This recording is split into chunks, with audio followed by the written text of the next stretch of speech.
Can you hear me now? Oh, I think you can hear me now. Okay. We're going to try this all over again. Sorry, we're going to start this all over again from the beginning. Okay. Daria, thank you very much for letting me know that there was an issue. I very much appreciate it. Here we go. Starting all over again, and we're going to try this.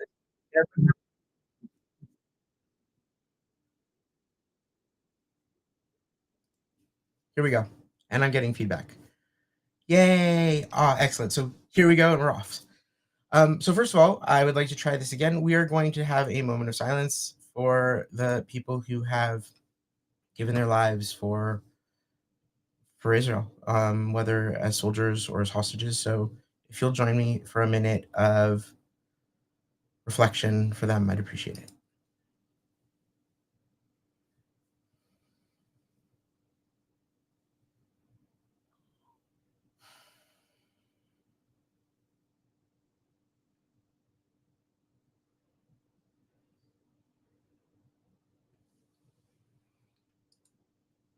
Okay, thank you very much. I very much appreciate that. For those of you who don't know me, my name is Dr. Leitner, or Dr. David Leitner. I'm known as Dr. D to those who know me well. And what I'm going to focus on today is the overlap, the interplay between leadership and management rather than one or the other. A lot of people will focus on one or the other. I'd like to try and look at really that intersection, that interplay between the two. So, as we do this, what I'd like you to think about is think of this as almost like a Venn diagram, right? You got management on one side and leadership on the other side.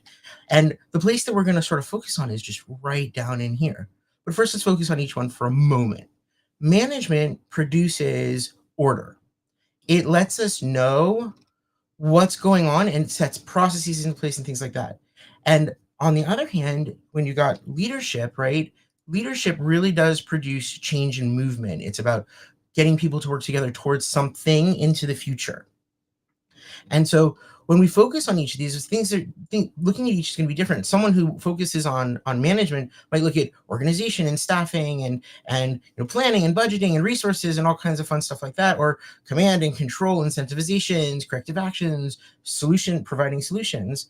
While when we have someone looking at leadership, they might look at giving direction and alignment and big picture and vision, or motivation and inspiration of the team members and things like that, or really aligning people and getting them to work and cooperate with each other. But that's not what I want to focus on, because if I start to deep dive into either of these, we're going to get a little bit lost.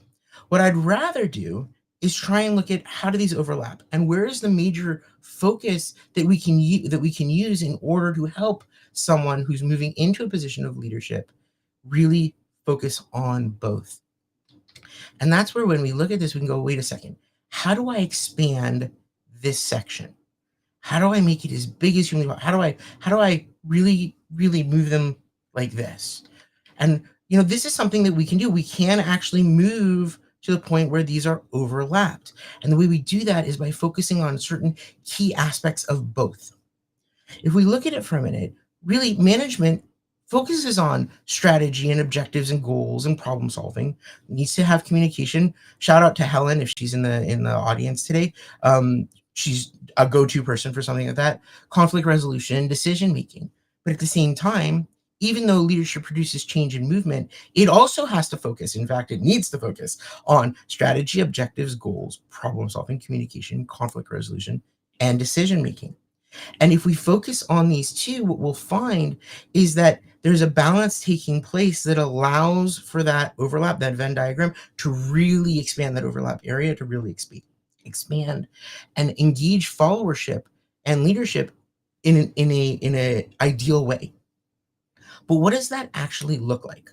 Well, if we want to focus for a minute on the leadership followership matrix or the leadership management matrix, what we're going to find is as follows. At the bottom here, you've got leadership and trust, right? So leadership and trust down over here. And over on the right over there, you've got management performance. Well, if someone comes into a position, they're a newbie, they've just started the job, they've never really done management, or they're new to your company. And in being new to your company, they're, just learning your processes and figuring things out. they're probably going to focus on either one of these, like either management or on leadership, more more one than the other. Very often we find that they focus on management more. It just is the nature of things. So they're going to be very performance oriented. And the newbie will move into, I want my people to do well. I want to get good performance reviews. I want things to really, like, I want to show that we're doing a good job, right? And hopefully what they'll do while they're doing that is they'll focus a little bit on these people and really move themselves into that leadership trust zone a little bit. What we want them to do is we want them to come into this zone over here and really start creating a team and be a person builder. We want them to build the team and each person up. But what happens if they focus over here? Well, if they focus over here, they're going to just start, focusing on management, and they're going to get into what we're going to call exacting management. They're really going to focus on, did we hit the timeframes? Are we using our resources well? Are we doing the processes the right way? Is everything going the right way? But they're not leading.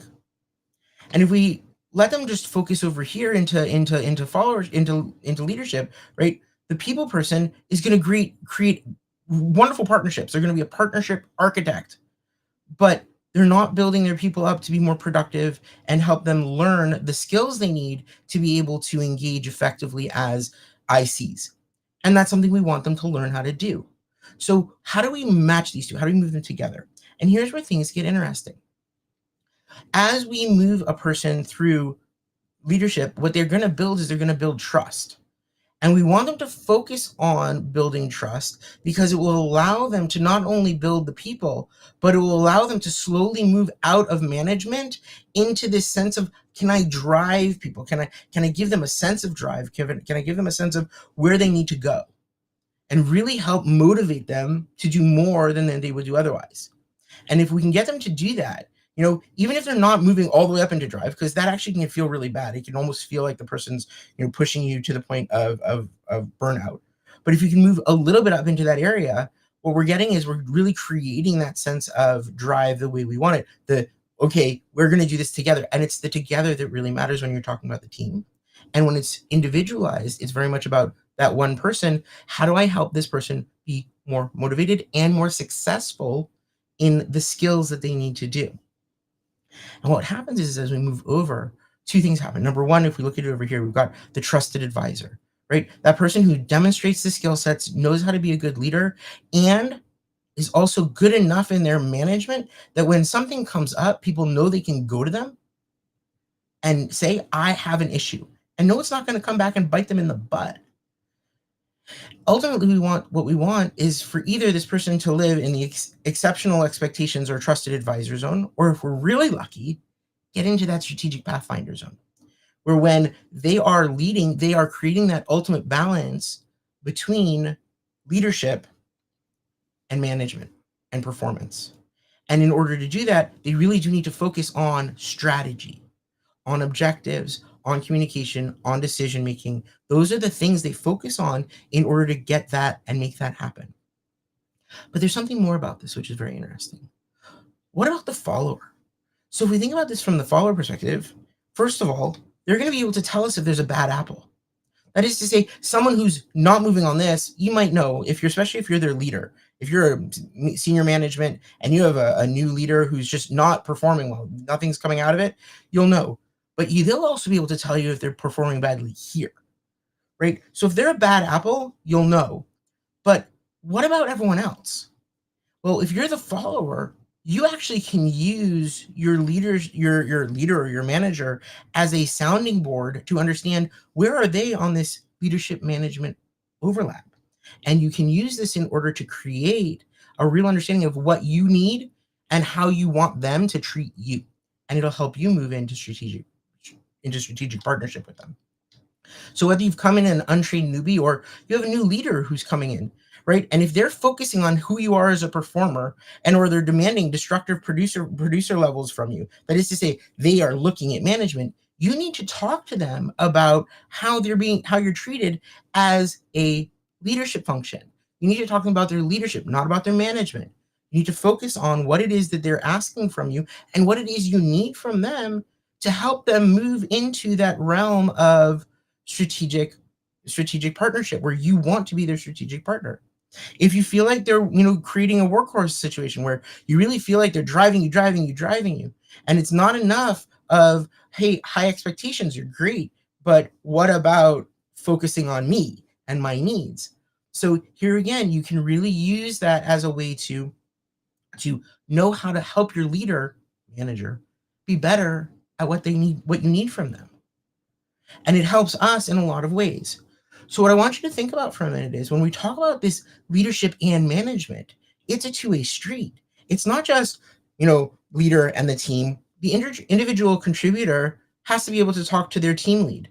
The team lead needs to be able to talk to their manager and explain, well, I've been feeling a lot of management from you. Don't use those terms, but hey, I've been trying to perform really, really well. And I think that I've been doing well in performance. You seem to be focused on that a lot, but I really need you to understand what's going on in terms of interpersonal relationships, things that are going on with me as a person, how I want to grow as an individual, the levels of trust that I feel for my team, with my team, etc. This allows that interplay to take place, and it's a wonderful way for leaders to learn about themselves and managers to learn about themselves. And it's something that you need to do as a follower, and it's something that leaders need to think about for themselves is, well, where am I on this spectrum? Where do I want to be on this spectrum? A little bit like this, a little bit like that. Sometimes you have to be more manager. You don't have a choice. Sometimes you get to be more of a leader. It's a wonderful situation. It's not always going to be one way or the other. So really what I want to think about is, or I want to ask you is this. How are you going to use this? Riddle me this. How are you going to use this information? Where are you on the leadership management matrix? If you had to define it for yourself, more importantly, if I were to ask your followers where you are on that matrix, what would they say? Now think about it the other way. Where is your leader, your manager, on the leadership management matrix? Where would you like them to be? Is there anything you can do to help change that? It's in your hands at the end of the day. You get to decide. So, what are some next steps you might be asking? Well, first and foremost, check out my website, drdlightner.com. If you go there, you'll be able to learn more about my research, about some of the work I do, stuff like that. You can reach out to me through the forums there. Love to hear from you, get that feedback. You can also, if you'd like, scan the QR code, or there should be a link, hopefully, in some of the chats. If you have it, feel free to click on it. It'll give you my information, all my contact information, so you can contact me with questions, comments, thoughts, etc. I would love it if you also took some time to show me some love. Give it the like, feel free to ring the bell, share this with other people, and last but not least, I'm going to be doing this hopefully every other week. I'm hoping to get up online and really show people a little bit about what I do and how I work, and my research. So feel free to tune in next time. And thank you very much. If anyone has any questions or thoughts or comments that they'd like to give, now is the time. Otherwise, I've gone over my 10 minutes because we had some technical difficulties. I'm great at technical difficulties. They seem to come up a lot. So any other comments or questions? If not, thank you very much for tuning in and hope to see you next time.